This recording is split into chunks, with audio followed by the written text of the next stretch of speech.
Hai semua, ketemu lagi di channel Fitri Andriani.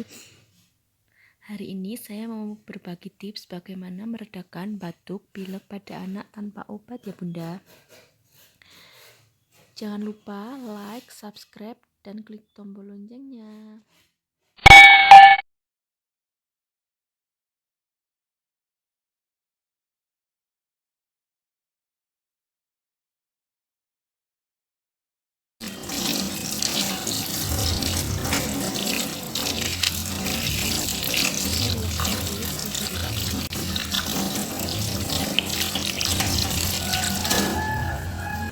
Kemudian cuci bersih 1 siung bawang merah.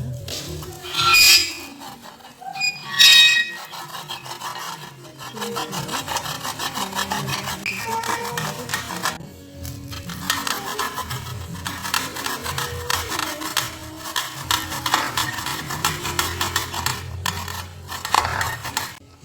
Selanjutnya, setelah bawang merah dan kencur sudah aduk,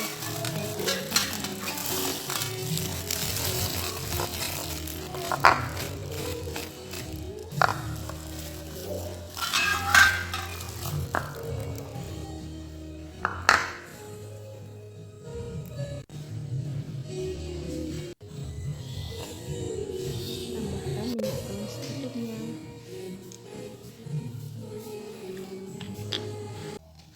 Lalu oleskan pada punggung, telapak kaki, telapak tangan, dada, dan perut ya bunda.